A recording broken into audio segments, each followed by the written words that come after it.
Carta del apóstol Pablo a los Efesios, capítulo 5 y el verso 27. Textualmente así dice la palabra de Dios. A fin de presentársela a sí mismo, una iglesia gloriosa que no tuviese mancha, ni arruga, ni cosa semejante, sino que fuese santa y sin mancha.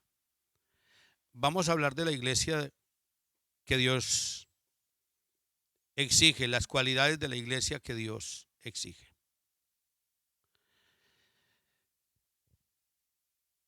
Para el Señor ser el dueño leal de la iglesia, Él primero que todo la compró con su sangre. Su muerte en la cruz, después de haber padecido tanto, su muerte aseguró su iglesia, la compró con su propia sangre. Él no se adueñó simplemente de un pueblo, Él pagó el precio por ella. Por eso en San Mateo capítulo 16 y el verso 18 le dice a Pedro: yo digo que tú eres Pedro y sobre esta roca edificaré mi iglesia. Eso es sentido de propiedad. Él la hubiera podido tomar porque Dios es poderoso y haber salvado al pueblo sin que hubiera ningún costo. Pero el propósito de Dios era que a través de su sacrificio, según su manifestación en carne, pagar el más alto precio, el costo más grande que se puede haber pagado, fue entregando su vida en la cruz. Entonces Él no está tomando una iglesia sin que nada le haya costado. Primero la compró. Tenemos unos reportes bíblicos de un hombre que encontró una perla preciosa. Así llama Dios a su iglesia, perla preciosa. Y dice que la escondió y fue y vendió todo lo que tenía y la compró.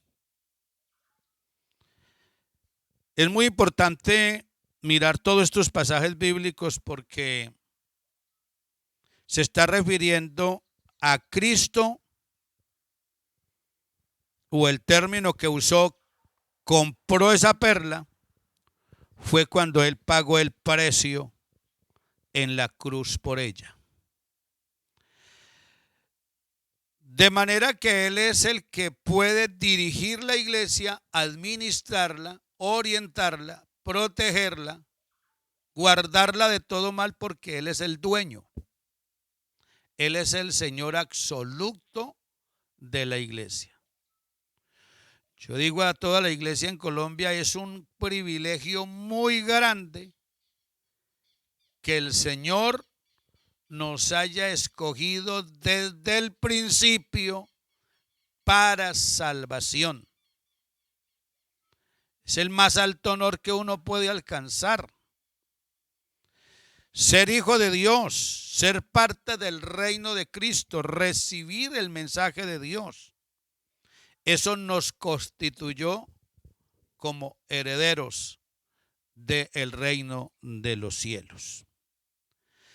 Entonces la iglesia de Cristo no está compuesta de lo que los organismos religiosos han venido creyendo, porque todos los organismos religiosos apuntan a que son iglesia de Dios. La iglesia de Dios no es por el rótulo más reconocido, por el reconocimiento social que tenga o porque tenga el número más grande. La iglesia del Señor es la que se caracterizó por la obediencia al fundamento establecido por el Señor en su palabra. Entonces hay que hacer una revisión a la vida diaria y estudiar y analizar sobre los comportamientos de vida religiosa de cada persona. Cada persona tiene un estilo religioso de vida.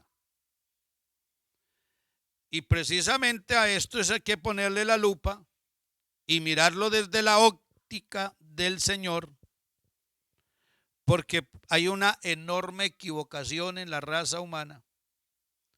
Y es que sin importar cómo vivan, cuáles sean sus actos o sus comportamientos, ellos creen que de esa manera pueden llegar al reino de los cielos. Entonces, no, aquí tenemos un fundamento muy importante, que es la palabra de Dios, la que sí puede declararnos la verdad, cómo debemos vivir, cuál deben de ser nuestros actos y nuestro comportamiento para poder entonces declararnos como iglesia de Dios.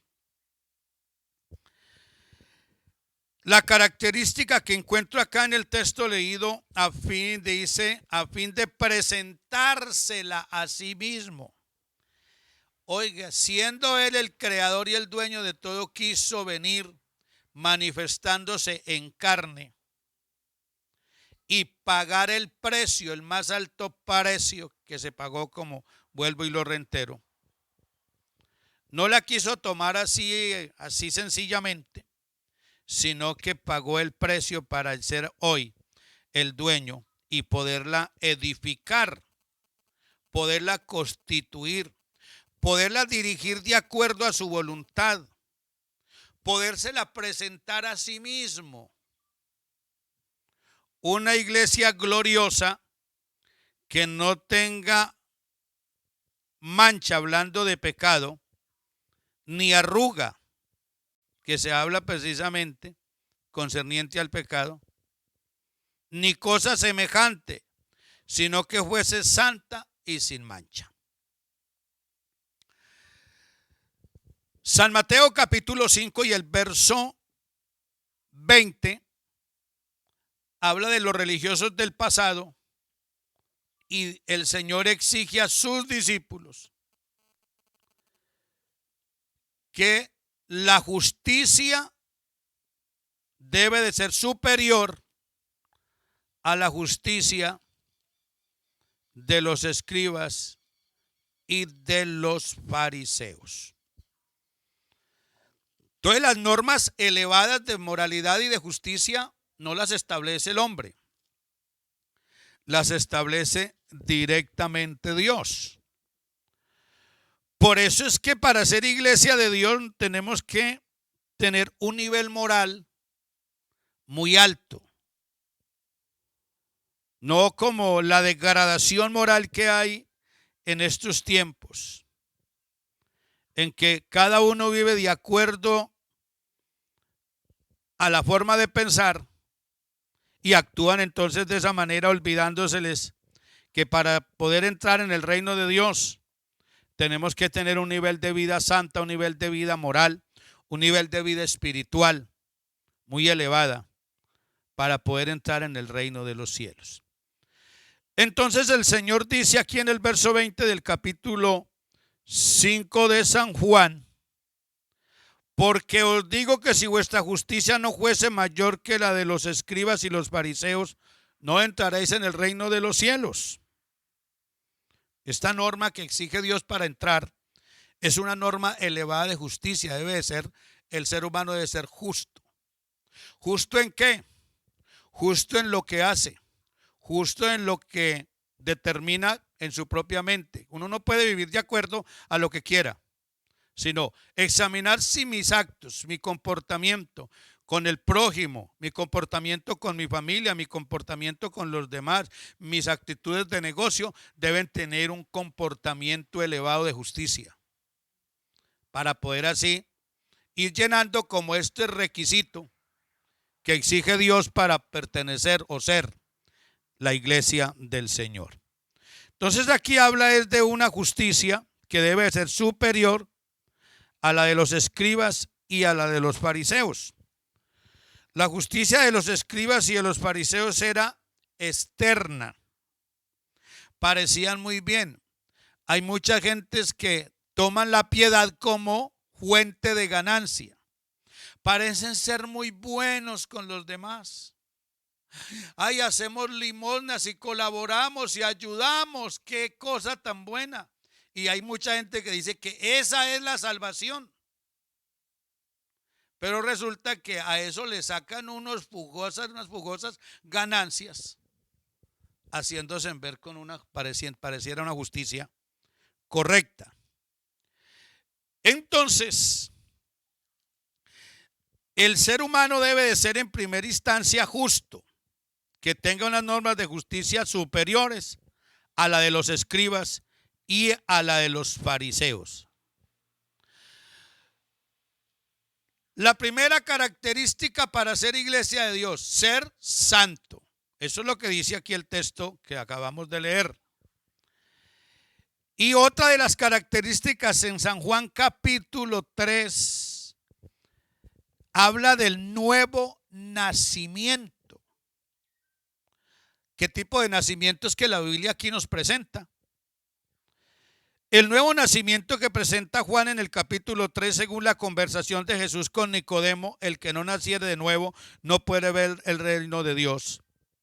Se refiere al comienzo de una nueva vida, el abandonar la injusticia, en abandonar el pecado, en abandonar los propósitos que tengan que ver con los logros terrenales, en abandonar la injusticia con la familia, con los hijos, con la esposa.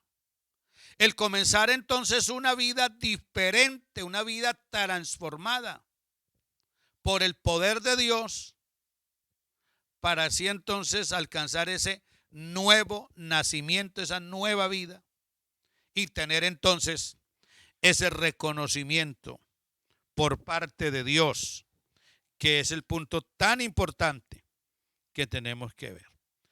Entonces, hoy hay que reconocer que todo lo que ha sobrevenido, las circunstancias, lo que está pasando no solamente en Colombia, a muchos los ha llenado de temor y hasta piensan buscar a Dios.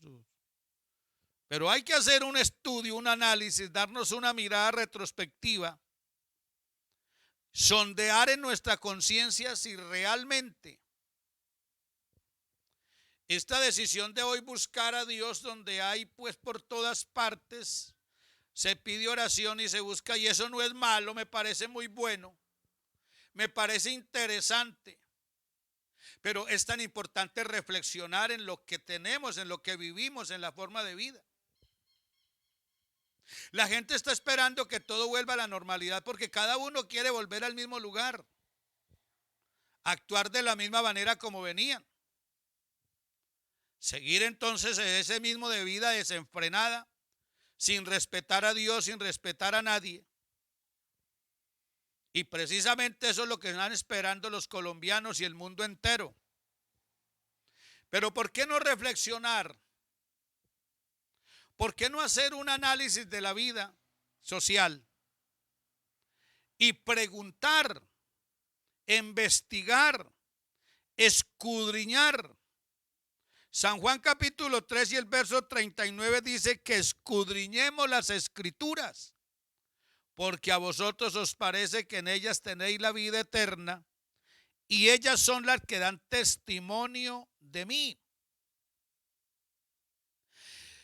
Y San Juan capítulo 7, el verso 38 dice que hay que creer conforme a las escrituras. Esto es lo que se le hace difícil a los seres humanos. Esto es lo que se les hace como imposible. Porque abandonar el pecado no es fácil, dicen muchos. Muchos dicen, a mí me gusta el evangelio, me parece lindo, me parece maravilloso. Lo he escuchado muchas veces, he asistido a muchos cultos. Pero no, yo no me siento capaz, me parece bonito, pero es que para mí es difícil. Porque ellos, dentro de su marco impotente, no toman una decisión.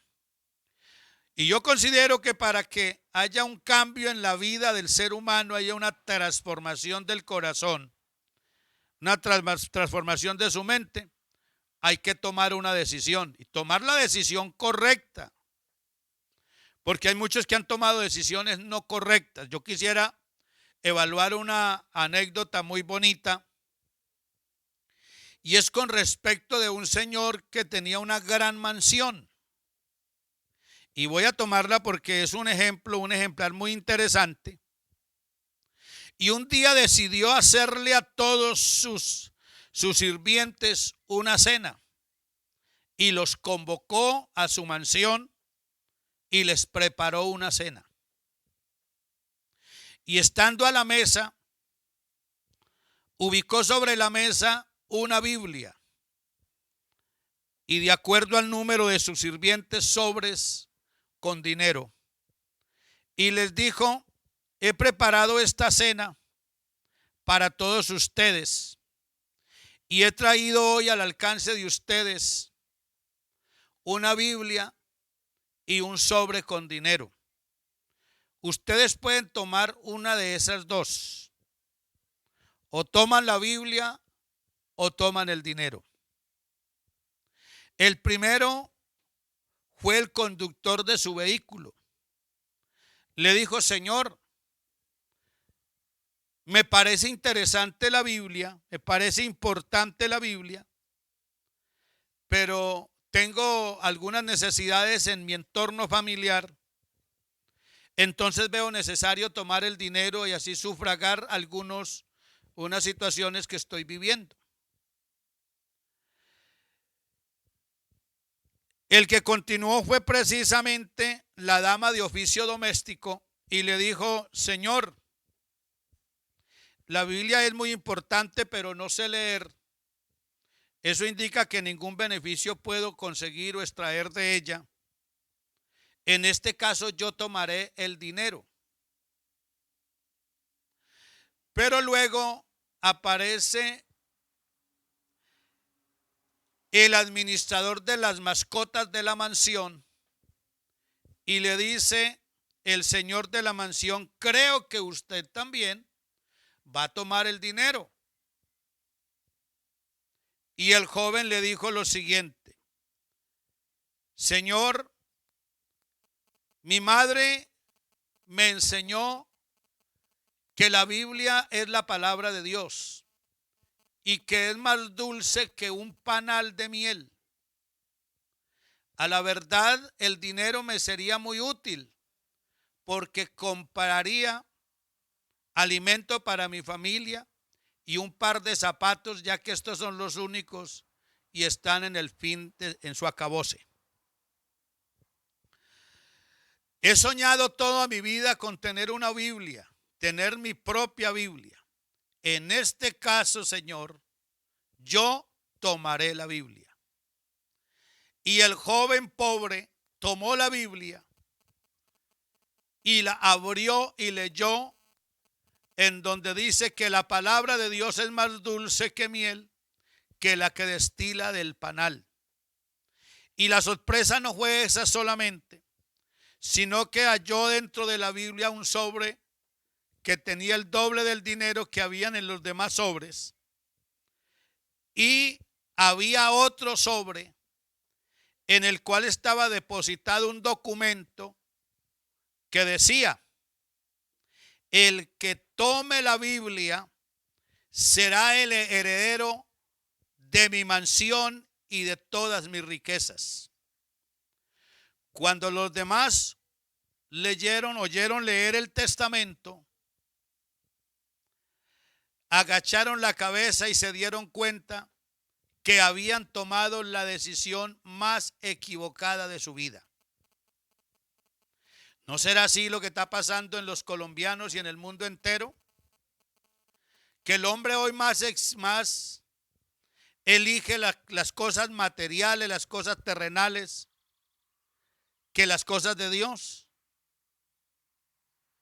Por eso precisamente es que el hombre de hoy lo que más le interesa es el dinero, la fama, alcanzar los mayores retos, los grandes retos, el reconocimiento social, sin importar las injusticias que se cometan a todos los demás, ya que su propósito es el dinero. Hoy el dinero no puede salvar a nadie. Hoy la epidemia está azotando a los que tienen y a los que no tienen. Y precisamente, sin desvirtuar la palabra de Dios, es una profecía que se está cumpliendo. Y probablemente hay muchas personas que están saturadas de miedo y hoy están diciendo, vamos a buscar a Dios. Pero lo están haciendo por miedo, no porque tengan temor real, sino que bajo los efectos de las circunstancias del tiempo presente, los obliga a tener que dar una mirada hacia Dios. Pero no hay una decisión de corazón. Es por el temor que ha sobrevenido al mundo entero. Pero tampoco puedo desconocer que debe haber mucha gente que Dios a través de esto le está transmitiendo un mensaje a la conciencia. Y hoy se están renovando sus vidas. Hoy están tomando la decisión perfecta. Hoy están abandonando todos los placeres de este mundo. Se están reconciliando y están pidiéndole perdón a Dios. Porque también tenemos que reconocer que de una o dos maneras le habla Dios al hombre. Pero quiero que le quede claro a las personas, al pueblo colombiano y al mundo entero y en especial a la iglesia, que debemos permanecer firmes, estables en el camino del Señor. Y que seguramente muchos de verdad Dios va a tratar con ellos hoy y van a llegar a la iglesia entregando sus vidas y viviendo directamente para el Señor. Entonces estas cosas no las demos todas como una pérdida. Puede ser que el COVID-19 o la pandemia haya hecho reflexionar a muchos y hayan tomado una decisión profunda del corazón para pertenecer a la iglesia verdadera de Jesucristo. Al nombre del Señor Jesús sea la gloria. Entonces deduzcamos ya al final del tema, deduzcamos algo importante. Amigo, quítese ese manto religioso. Porque mientras su vida no cambie, siga siendo un borracho, siga siendo un maldiciente, adúltero, fornicario, ladrón, vicioso o de pronto hechicero, mentiroso, corrompido. Mientras siga siendo esa persona, su manto religioso no le cubre nada, no lo justifica delante de Dios. El hecho de que usted haga limosna, porque hay gente que hace limosnas, hace obras y creen que las obras lo van a justificar delante de Dios. Eso es lo que dice Pablo en la carta a los Efesios. Precisamente,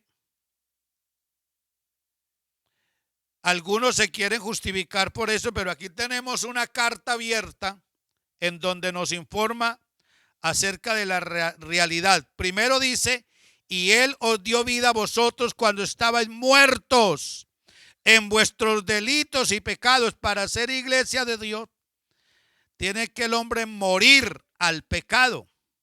Entonces aquí habla de los delitos y del pecado, en los cuales anduviste en otro tiempo siguiendo la corriente de este mundo, conforme al príncipe de la potestad del aire. Habla de Satanás.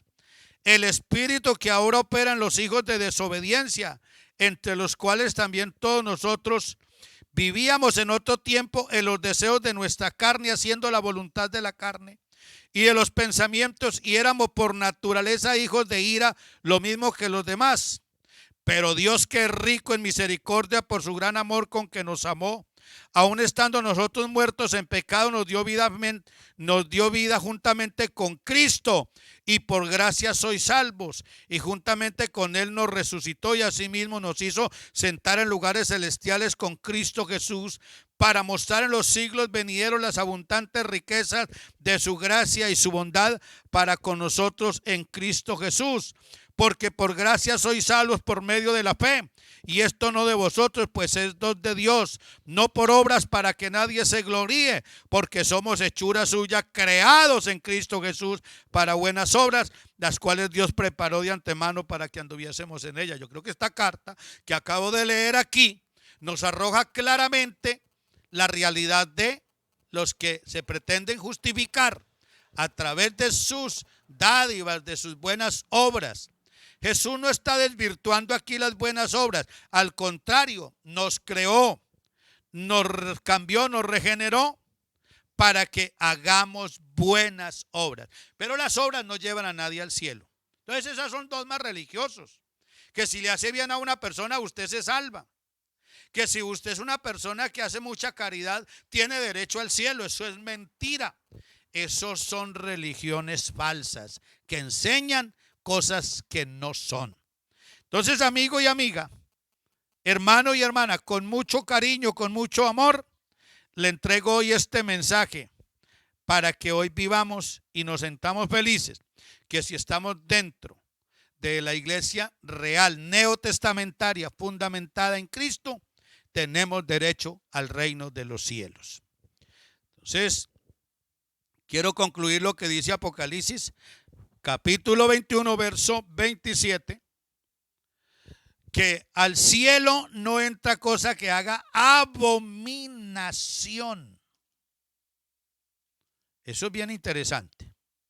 Y dice, no entrará en ella ninguna cosa inmunda o que hace abominación y mentira, sino solamente los que están escritos en el libro de la vida del Cordero. Amigo, en el nombre de Jesús le recuerdo, vea hoy las cosas de Dios desde la óptima espiritual, óptima espiritual, o la óptica espiritual. ¿Por qué? ¿Por qué lo digo? Porque es necesario que haga una revisión de su vida, de su comportamiento. Y la Biblia dice, deje el impío su camino y el hombre inicuo sus pensamientos y vuélvase a Jehová, el cual tendrá de él misericordia, y el Dios nuestro, el cual es amplio en perdonar. Que Dios les bendiga a toda la amada iglesia del Señor en Colombia, y en especial la octava sede en Puerto Asís.